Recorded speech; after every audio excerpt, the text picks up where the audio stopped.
Good day, everyone, and welcome to another episode of In Focus. I'm your host, Lubalethu Dube, and we ended up having to talk to this guy that actually sits next to me and bothers me every day at work. His name is Kgaogelo, and he had a riveting talk about NHI and how it's been happening in other countries in Africa. So, Kgaogelo, would you like to introduce yourself? Hello, my name is Kgaogelo Maredi, not Kgaogelo, how she called it. That is a very interesting pronunciation of my name. Yes, I have the unfortunate experience of working with this lovely lady here.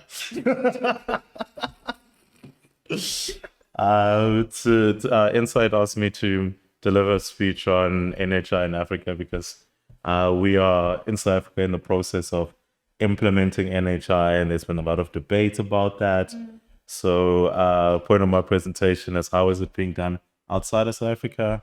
What lessons can we learn? And did that now. I was actually interested to hear this talk from your perspective because I'm aware that you actually do a lot of healthcare work already with other African countries. Yes. So what would you say, maybe even from the work that you've done and maybe some of the things that you've seen, what is the state of healthcare in Africa in general? So here at Insight, we do consultancy work for over 30 African countries. But for there, we mostly assist the private healthcare insurers.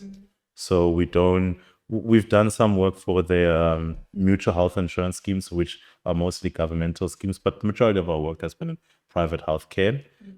It is very interesting to see the role of private funders there versus the role of public funders. Now, these questions are difficult to answer because I cannot give a blanket answer because each country is different. So this whole day, people have just been asking me similar kind of question, and it's just impossible to answer because each country approaches healthcare differently because each country is experiencing its own challenges. So it's all just very That's different. very interesting. Yeah. But then we're seeing that each country is experiencing healthcare differently, but then we're still hearing this continual conversation of universal healthcare. And so I like the fact that you actually got to speak on that, but from a point of view from like other African countries as well. So would you like to just speak about how access to healthcare has been in these other countries? Yes. And basically maybe touch on some countries that you So the WHO attaches a score to each country on their universal healthcare coverage, on how well they are doing in providing their citizens with access to essential healthcare services. So that score ranges from 0 to 100, 0 being the worst, 100 being the best. So if you look at the score per country in Africa, very few countries have a score of over 50. Most countries have a score of low 30s to middle 40s, so around 30 to like 45. There are also an alarming number of countries that have got a score of under 30, and I think there's a few countries that score 20, which is incredibly shocking. But that in isolation, if you're just looking at the African map with all the different scores there, it's quite scary. But it becomes terrifying when you go look at it holistically on a global level. There are some parts of the world that have got scores of 90 to 100, 80 to 90. And if you just go look at it on a global map, you can just see how far off we are from the rest of the world.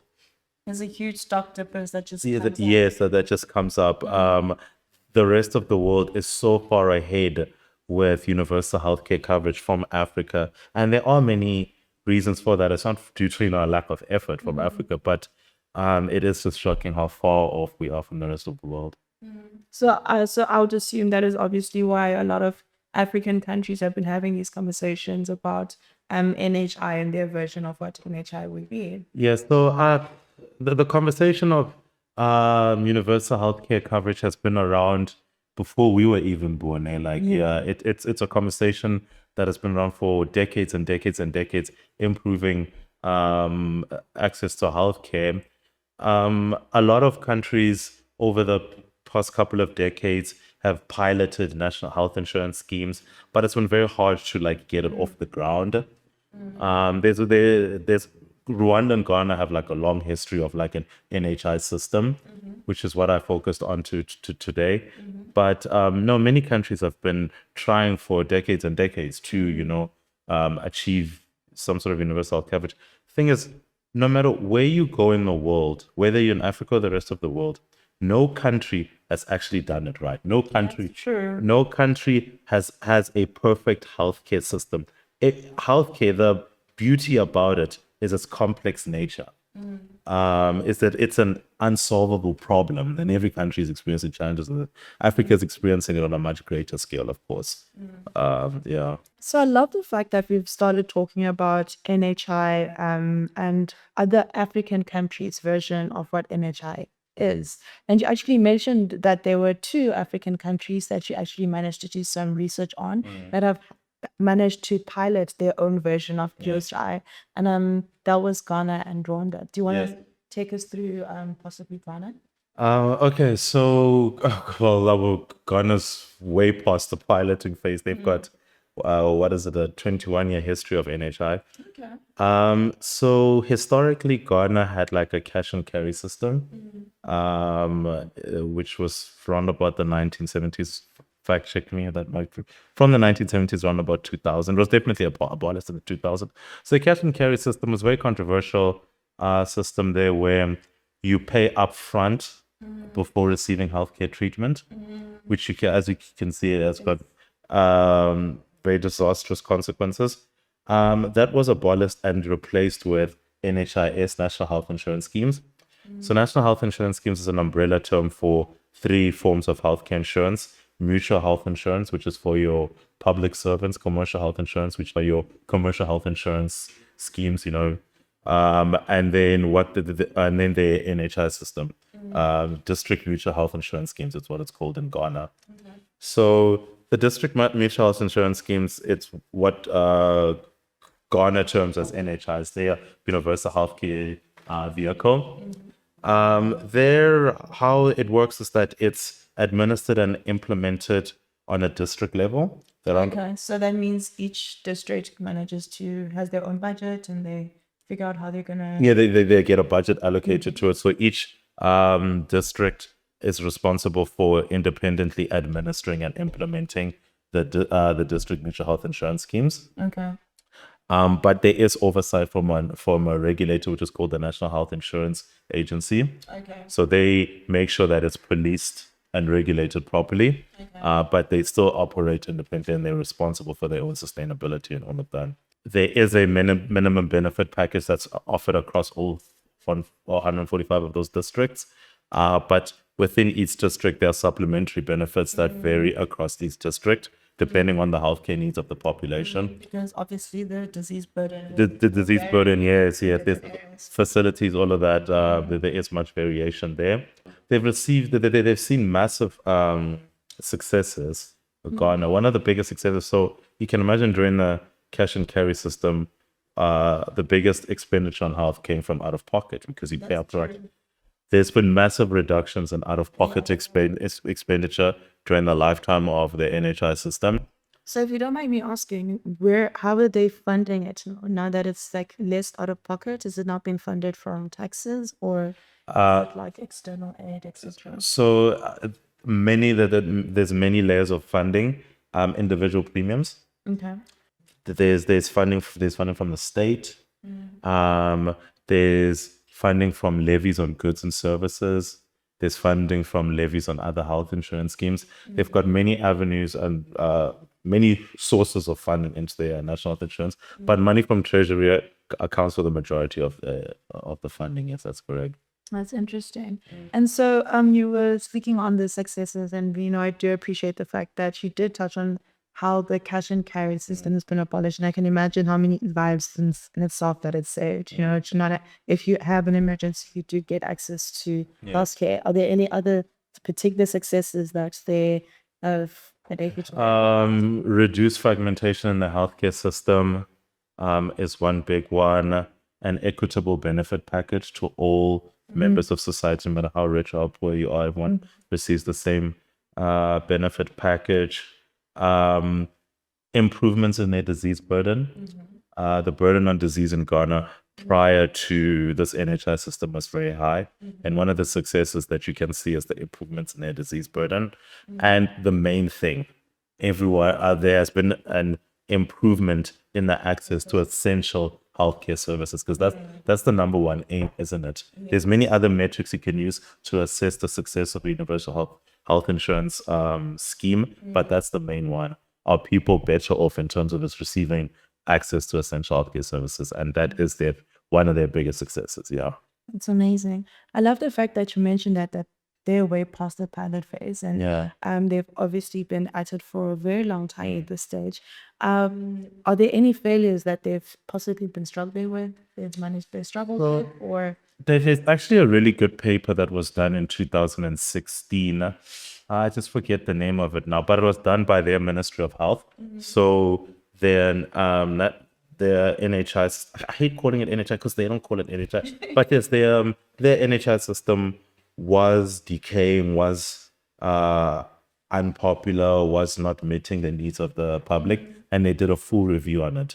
And they studied what are the various challenges that they are facing. And it was a very honest view of themselves. They took a very honest view on what it is they're experiencing issues with.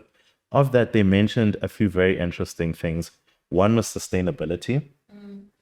So what this paper said, the paper that was drawn up by the Ministry of Health, is that at the start of this NHI, there was a lack of planning on how it was going to be funded.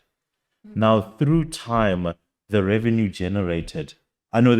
that these schemes were receiving did not keep up with increasing claim costs. That of course caused deficits, financial sustainability worries, and a lot of those independent districts that I mentioned started becoming insolvent or reaching insolvency issues because of a lack of that keeping in line with claims inflation. Governance issues is another big one. Efficiency. So with efficiency, one of the criticisms of the system there in Ghana is that they still are heavily reliant on passive purchasing and not strategic purchasing. Lack of proper claims control mechanisms, which is one of the variables with the high increase in claim costs, hence not meeting revenues, and hence that sustainability thing. There's also a lack of like key efficiency control mechanisms. So like how here in South Africa we've got a minimum solvency ratio, and if you breach that, then you're in trouble. Yes. They don't operate in that system. They also don't have a maximum loss ratio.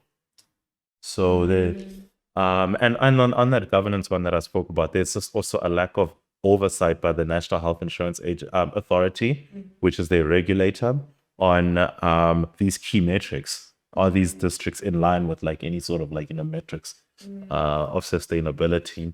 So that is this one there. And just a very big obvious one is just satisfaction.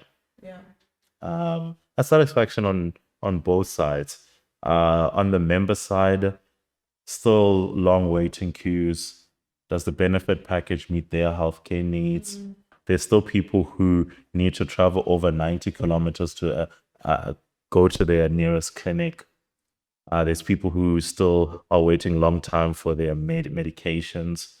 And on the supply side, there's providers who will wait on average 6 to 9 months before getting reimbursed from the NHS. frustrating? And why they're not getting reimbursed is because a lot of these districts they don't have the money at hand to be paying them, so they have experienced a lot of challenges, but it's in line with other countries in the world, who have an NHI system. A lot of them are struggling with sustainability. Healthcare is just expensive. Healthcare is just a very, very expensive thing. Definitely. So you also spoke about Rwanda. So Rwanda being another country in Africa where they've actually managed to start their own version of NHI. Yes. So would you like to share maybe what that has looked like for them, what they've built, and their successes and their failures, and just what? Okay, so Rwanda, they have got a critically acclaimed healthcare system. They're receiving praise left, right, and center from the WHO, from the UN on what they've achieved. To appreciate the successes of Rwanda, it's important to understand where they come from. Context is very important in order to appreciate where they are now. In 1994, they experienced one of the worst atrocities in modern day history with the 1994 genocide, which killed over 800,000 civilians, displaced more than 2 million people. It's well documented. Everyone knows about it. I'm not going to go too much in depth on it. But what that did is that what that did on the healthcare system is that it left the healthcare system in ruins. The healthcare system was crippled. So they were faced with one task, which was rebuilding their healthcare system post that atrocity.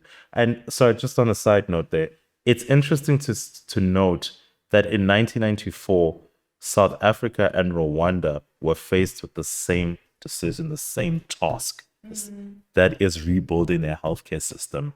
And the trajectory of these two countries from that point to now, it's quite shocking. It's very, very interesting that we both started at the same time in terms of our rebuild process. Maybe from different bases that could be true, but we both start at the same time. But yes, yeah, in 1994 they were faced with this dilemma of like rebuilding their healthcare system following these events, and from 1994 to where they are now, it's incredibly successful. They've built over 1,400 healthcare facilities. They've got a workforce that comprises of over 45,000 people. They've invested heavily in their healthcare system. 90% of people in Rwanda have coverage to some sort of national health insurance. So they've got like about 4 types of national health insurance there. They've got one for the military, one for public servants, one for like a commercial health insurance. And then they've got one which is the NHI, which is called the community-based health insurance scheme, which is the NHI thing. And in there, so it's 90% of the population is covered by these insurance schemes, but 85% of that belongs to the NHI, which is quite a lot. It's also quite a lot if you compare it to Ghana, where around about 50%, 50 to 54% of their population is covered by the NHI system. If you compare that 50 to 54, that's a big difference. That's a huge difference. Eh? Almost double. That's a huge difference. So a majority of the country is under this community-based health insurance schemes. It's implemented in a similar way to Ghana, where it's implemented on the district level, which each district is responsible for governing in. Rwanda has seen way more successes than most African countries. Like I just mentioned, a shining beam. It's critically acclaimed. They've seen successes in almost any area you want to measure them. So they're one of the few African countries that have been able to achieve their health-related Millennium Development Goals. So during the lifetime of their NHI, they've seen huge improvements in life expectancy. If you ever just have got time on your hands, just maybe go on one of these websites like Our World Data and just type in life expectancy in Rwanda. You will see it dipped significantly in 1994, which is when that genocide happened, and it increases significantly afterwards. They've seen a massive improvement. Even like beyond where they were before. Oh yeah. Yeah. Massive reduction in child mortality. So that's mortality of people under the ages of 5 from 0 to 5. Massive reduction in maternal mortality.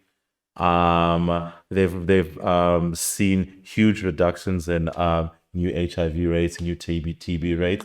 They are struggling a bit with malaria, but that is coming down quite a lot. So a lot of these health related millennial development goals they've knocked it out of the park, and a lot of it is attributed to the efficiencies in their health insurance in their NHI. And again, the most important thing, there's been an improvement in the proportion of people in Rwanda that have got access to essential healthcare services, which is the aim of of any universal healthcare coverage vehicle. So yeah, they've stated they've seen a lot of success. Oh yeah, and another big one, massive reduction out of pocket expenditure, which is what you expect from Under the NHI system.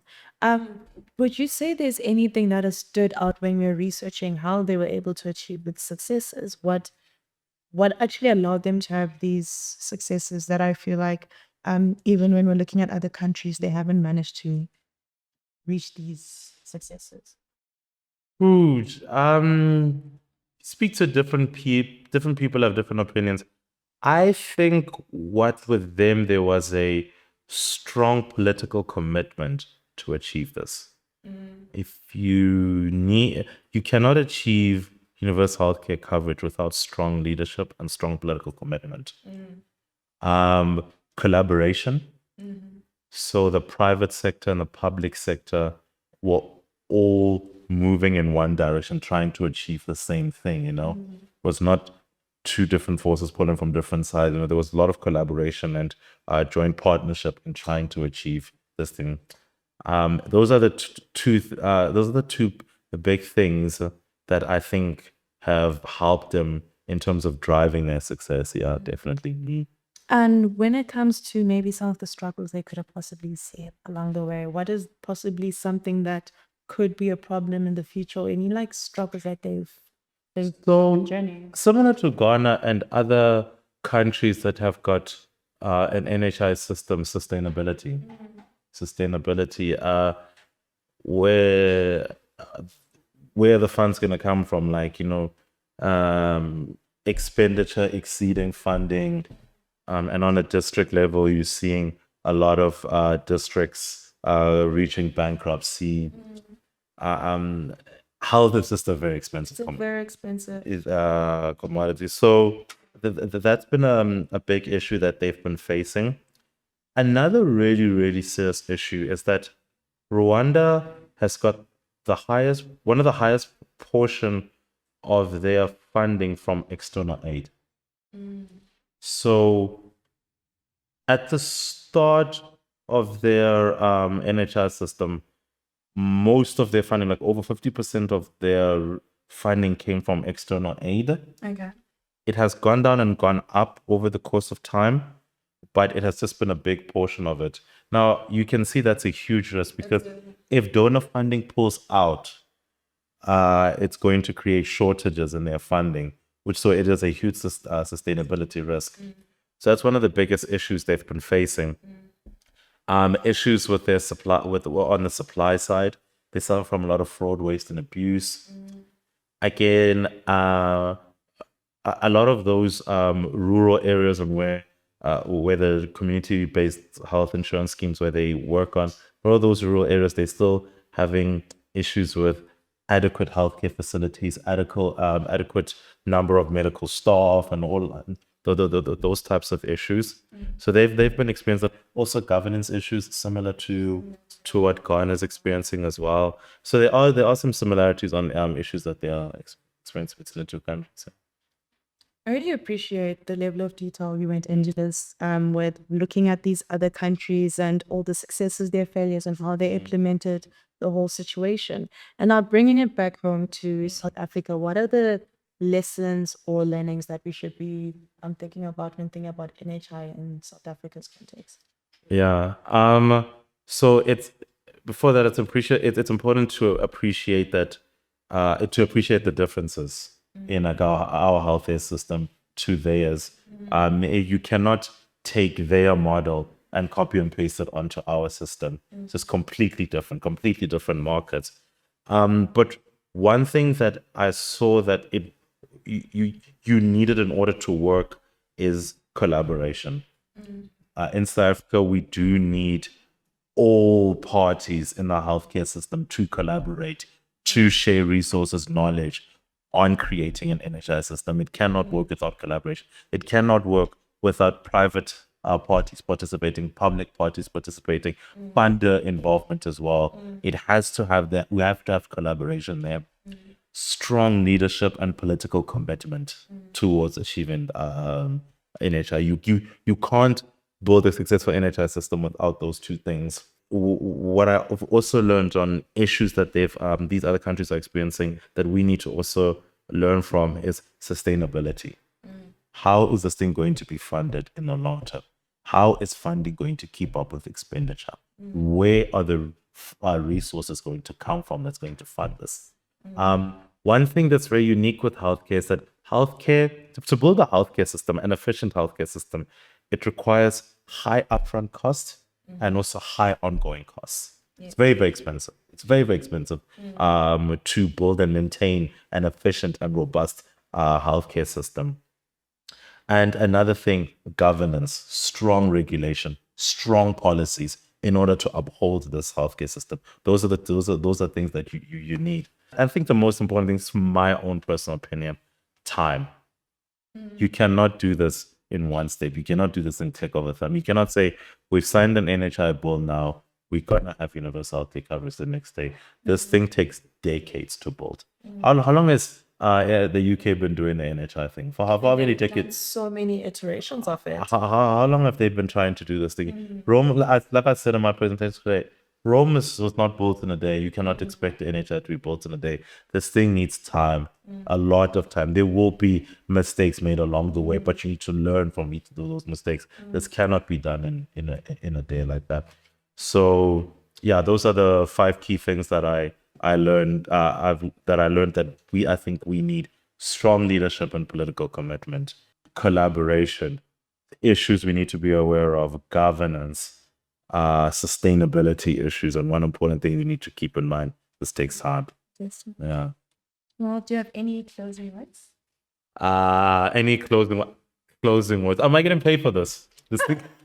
This thing here. Am I getting paid for this? I don't know. I'm giving you guys money. No. Any closing words? My closing words were, I've mentioned this before. One important thing to note: healthcare is an unsolvable problem. Universal healthcare coverage is an unsolvable problem. No country has gotten this right. While doing research on NHI, it's made me appreciate the complexities of healthcare funding, healthcare systems, and trying to make it work. I feel like I've fallen in love with healthcare a lot more ever since studying this. And it's going to be very interesting to see what the next couple of years holds for South Africa as we're trying to work our way through this NHI. It's going to be very interesting. This is a very interesting time in healthcare in South Africa. Very, very interesting time, and I'm glad to be working in this field. Yes. Well, thank you so much for joining us and being on this episode of In Focus. Yes, thank you.